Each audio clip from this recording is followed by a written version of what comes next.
Dans un système en bonne voie, la majorité de refactoring se fait au fil de l'eau, lors de chaque story, et non pas dans des stories dédiées au refactoring, voire pire, des projets entiers dédiés au refactoring du legacy que nous avons sur nos bras. L'une des raisons que cette approche est la plus efficace est que, statistiquement parlant, nous revenons beaucoup plus souvent dans du code que nous venons de toucher que n'importe quel autre bout de l'application. Donc ça veut dire que si je refactore un peu partout où je passe, il y a de fortes chances que ce refactoring là va se rentabiliser lorsque je reviens sur ce code là.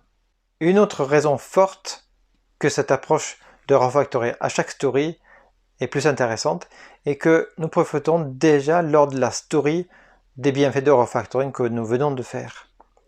Si on améliore un peu le code et on rend le code un peu plus accueillant par rapport à la nouvelle fonctionnalité, alors nous profitons déjà de ce refactoring.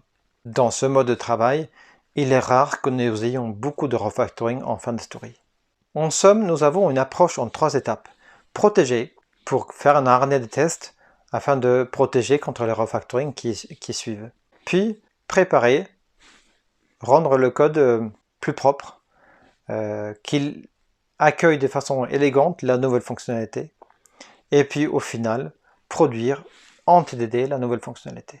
Le seul piège est que nous n'avons pas l'habitude de travailler de cette manière. C'est peut-être franchement frustrant de passer pas mal de temps à écrire les tests, du temps à préparer et à refactorer le code, pour n'entamer la vraie fonctionnalité que à la fin.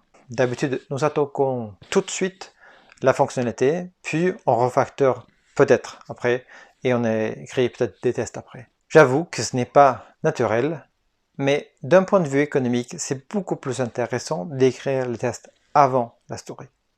Et c'est beaucoup plus intéressant de profiter au plus tôt du refactoring.